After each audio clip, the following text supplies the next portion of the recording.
حسب نسب کے حوالے سے حضرت انس بن مالک رضی اللہ تعالیٰ عنہ سے مروی حدیث پاک میں ہے کہ آپ صلی اللہ علیہ وآلہ وسلم نے اپنا شجرہ مبارک بیان کرتے ہوئے فرمایا کہ جب بھی لوگوں کے دو گروہ بنے تو اللہ رب العزت نے مجھے ان میں سے بہترین گروہ میں رکھا۔ میں اپنے والدین سے پیدا ہوا، میری پیدائش میں زمانہ جاہلیت کی بدکاری میں سے ایک ذرہ بھی شامل نہیں ہے۔ حضرت آدم علیہ السلام سے لے کر اپنے والد گرامی تک نسل در نسل میں بطریق نکاح پیدا ہوا ہوں، نہ کہ میں کوئی بدکاری سے۔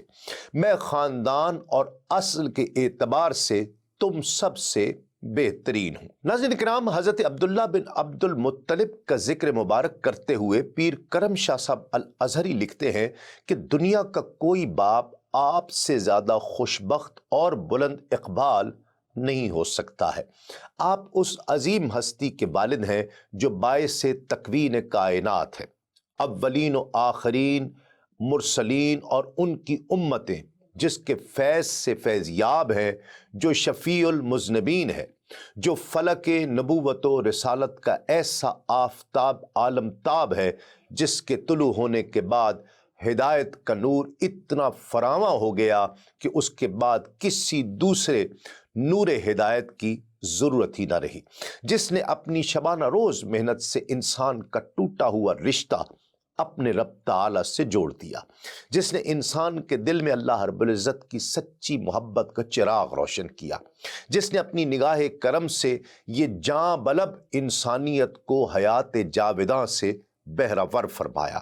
ایسی بے مثال بے نظیر ہستی کے والد کا نام جناب عبداللہ ہے۔ آپ جناب عبد المطلب کے سب سے چھوٹے اور سب سے لاڈلے بیٹے تھے۔ ناظرین کرام، جناب عبداللہ کا اسم گرامی عبداللہ یعنی اللہ کا بندہ، کنیت ابو قسم یعنی خیر و برکت سمیٹنے والا، ابو محمد اور ابو احمد، اور آپ کا لقب الزبی ہے۔ اس لقب الزبی کے حوالے سے تو آگے جا کر ہم ذکر کریں گے۔ آپ کے والد گرامی کا اسم مبارک شیبۃ الحمد عبد المطلب جنہیں کہا جاتا تھا، کنیت ابو حارث اور ابو البطحاء، اور والدہ ماجدہ کا اسم گرامی فاطمہ بنت عمر ہے۔ آپ کو قریش مکہ کے سرکردہ رہنما اور بنو ہاشم کے سردار جناب عبد المطلب کی فرزندی کا شرف حاصل ہوا۔ ڈاکٹر محمود الحسن لکھتے ہیں کہ جب وہ ساتھ آن پہنچی جس شب جناب حضرت عبداللہ کی ولادت مبارکہ ہوئی، تو ملک شام کے وہ علماء اہل کتاب جو علم نجوم کی روشنی میں ایک دوسرے کو متنبع کر رہے تھے کہ پیغمبر آخر الزماں صلی اللہ علیہ وآلہ وسلم کے والد بزرگوار ام القریٰ مکہ میں پیدا ہو چکے ہیں۔ ناظرین کرام، حضرت عبداللہ کی ولادت ایک روایت کے مطابق کم و بیش 24 جلوس نشروانی یعنی نبی کریم صلی اللہ علیہ وآلہ وسلم کی ولادت سے کم و بیش 17 برس قبل 554 عیسوی میں ہوئی، اور دوسری روایت کے مطابق آپ کی ولادت نبی کریم صلی اللہ علیہ وآلہ وسلم کی ولادت مبارکہ سے 25 برس قبل 546 عیسوی میں مکہ مکرمہ میں ہوئی۔ ناظرین کرام، جناب عبداللہ کی فانی زندگی بے شک مختصر تھی، لیکن اس تھوڑے سے عرصے میں بھی کئی ایسے واقعات ہوئے جو شاید آل عدنان میں کبھی رونما نہیں ہوئے ہوں گے۔ خوبصورتی، حسن و جمال، سیرت اور شباب سے لبریز حضرت عبداللہ کا ایک ایسا ہی واقعہ ان کو اللہ رب العزت کی قربانی کے لیے چن لینا تھا۔ جناب عبد المطلب کی نذر یا منت کے متعلق تاریخ ابن اسیر، بلوغ العرب، طبقات ابن سعد، معارج النبوہ اور سیرت ابن اسحاق میں تحریر ہے کہ حضرت عبد المطلب نے زمزم کا کنواں کھودنے کے وقت جب قریش کی جانب سے رکاوٹیں دیکھی تو منت مانی تھی کہ اگر اللہ رب العزت نے مجھے 10 بیٹے عطا کیے اور سب جوان اور صحت مند ہو کر ان کی تقویت کا باعث بنے تو وہ ان میں سے ایک بیٹے کو راہ خدا میں قربان کر دیں گے۔ جب سب سے چھوٹے بیٹے حضرت عبداللہ کی عمر 18 یا 20 برس ہو گئی تو جناب عبد المطلب کو اپنی نذر ایفا کرنے کا خیال آیا۔ آپ نے اپنے فرزندوں کو اپنے پاس طلب کیا اور بتایا کہ میں نے جو نذر مانی تھی اس کو پورا کرنے کا اب وقت آ گیا ہے۔ سب بیٹوں نے بڑی سعادت مندی کا اظہار کرتے ہوئے اپنے والد کے سامنے سر جھکا دیے اور بسد ادب عرض کیا کہ اے پدر بزرگوار، آپ اپنی نظر پوری کیجئے، ہم میں سے جس کو آپ قربانی کے لیے نامزد کریں گے وہ اس پر فخر کرے گا اور اپنے سر کا نذرانہ مسرت کے ساتھ پیش کر دے گا۔ طے پایا کہ بیت اللہ شریف کے فال نکالنے والے سے فال نکلوائی جائے گی۔ جس بیٹے کا نام قرہ نکلا اس کو بلا پس و پیش راہ خدا میں قربان کر دیا جائے گا۔ سب مل کر بیت اللہ شریف کے پاس جمع ہوئے۔ فال نکالنے والے کو بلا کر صورتحال سے آگاہ کیا گیا۔ وہ فال کے تیر نکار کر لے آیا۔ ابن اسحاق کی روایت کے مطابق جب حضرت عبد المطلب نے اپنے سب بیٹوں کو جمع کیا اور اپنی نظر کی انہیں خبر دی اور اللہ رب العزت کی نظر پوری کرنے کی دعوت دی تو بیٹوں نے اپنے والد ماجد کی بات مانی اور دریافت کیا کہ یہ منت پوری کرنے کے لیے کیا طریقہ اختیار کیا جائے گا۔ جناب عبد المطلب نے کہا کہ تم میں سے ہر شخص ایک ایک تیر پکڑے اور اس پر اپنا نام لکھ کر میرے پاس لے آئے۔ انہوں نے ایسا ہی کیا اور نام لکھ کر جناب عبد المطلب کے پاس آ گئے۔ جناب عبد المطلب انہیں لے کر کعبۃ اللہ کے اندر بڑے بت حبل کے پاس آئے۔ ان دنوں حبل ایک باولی پر تھا اور یہ باولی وہ تھی جس پر بیت اللہ کی نظر و نیاز میں جو چیزیں آیا کرتی وہاں پر جمع کی جاتی تھیں۔ حبل کے پاس 7 تیر رکھے تھے اور ہر تیر پر کچھ نہ کچھ لکھا ہوا تھا۔ ایک پر خون بہا، دوسرے پر ہاں، تیسرے پر نہیں، چوتھے پر تم ہی میں سے، پانچویں پر تم میں ملا ہوا، چھٹے پر تم میں سے نہیں اور 7ویں تیر پر پانیوں کے متعلق کچھ لکھا ہوا تھا۔ حضرت عبد المطلب نے اس تیروں والے کے پاس آ کر کہا کہ میرے ان بچوں کے یہ تیر ہلا کر نکالو، اور جو نظر انہوں نے مانی تھی اس کی کیفیت بھی اسے سنا دی۔ ان میں سے ہر ایک لڑکے نے اپنا اپنا تیر اس کو دیا جس پر اس کا نام لکھا ہوا تھا۔ ناظرین کرام، یہ رسم ادا کرتے ہوئے جناب عبد المطلب بیٹے کو اپنے رب کی راہ میں قربان کرنے کے اپنے فیصلے پر چٹان کی طرح قائم تھے۔ لچک کا دور دور تک کوئی نام و نشان نہیں تھا۔ ان کا عزم تھا کہ انہوں نے اپنے رب سے جو وعدہ کر رکھا ہے اس کو وہ ہر قیمت پر پورا کریں گے۔ اپنے اس پختہ عزم کا اظہار وہ اس رجز سے کر رہے ہیں کہ میں نے اپنے رب سے عہد کیا ہے اور میں اپنے عہد کو پورا کروں گا۔ بخدا کسی چیز کی ایسی حمد نہیں کی جاتی جس طرح اللہ تعالیٰ کی حمد کی جاتی ہے۔ جب وہ میرا مولا ہے اور میں اس کا بندہ ہوں اور اس کے لیے میں نے نظر مانی ہے، میں اس بات کو پسند نہیں کرتا کہ اس نظر کو مسترد کر دوں، پھر مجھے زندہ رہنے کی کوئی خواہش نہیں ہے۔ ناظرین کرام، فال نکالنے والے نے فال نکالی، قرہ فال حضرت عبداللہ کے نام نکلا۔ یہ درست ہے کہ جناب عبداللہ بہت حسین و جمیل تھے۔ بوڑھے باپ کے یہ سب سے چھوٹے بیٹے ہیں اور سب بھائیوں سے زیادہ وہ انہیں محبوب ہے، لیکن یہاں معاملہ جناب عبد المطلب اور اس کے رب کا ہے۔ اس میں کوئی پیاری سے پیاری چیز بھی حائل نہیں ہو سکتی، چاہے وہ اولاد ہی کیوں نہ ہو۔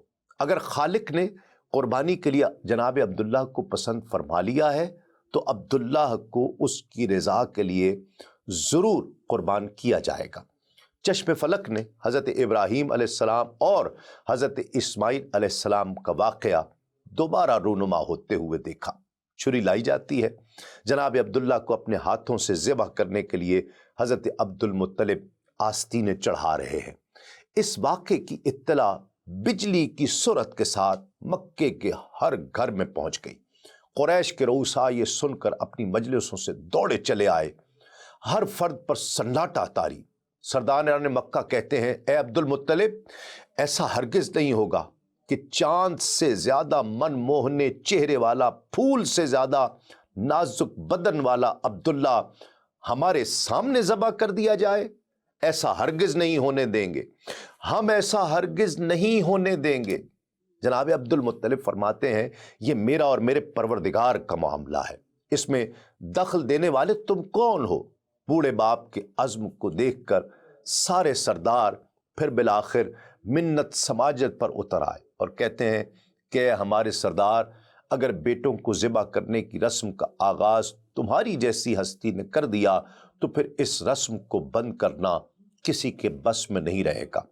اپنی قوم کے نونہالوں پر رحم کرو، اس کے نتائج بڑے ہولناک ہوں گے۔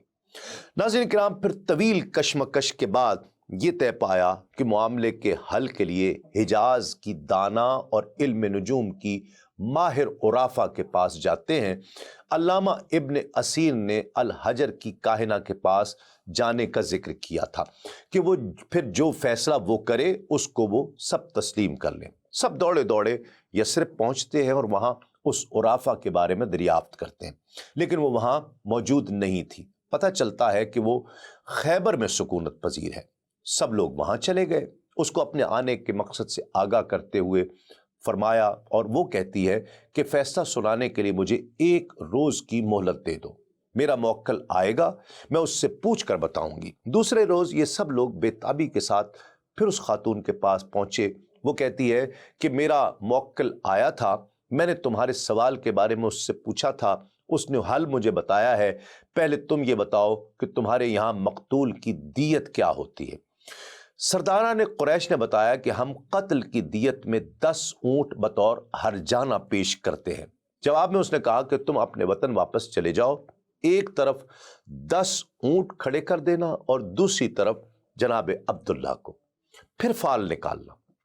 اگر قرا پھر بھی اونٹوں کے نام نکلا تو ان کو ذبح کر دینا، تمہاری نظر ادا ہو جائے گی، اور اگر قرا جناب عبداللہ کے نام نکلے تو پھر 10 اونٹ بڑھاتے جانا اور قرا نکالتے جانا، یہاں تک کہ قرا جناب عبداللہ کے بجائے اونٹوں کے نام نکلے۔ جتنے اونٹوں پر قرا نکلے ان کو ذبح کر دینا، یوں تمہاری نظر پوری ہو جائے گی۔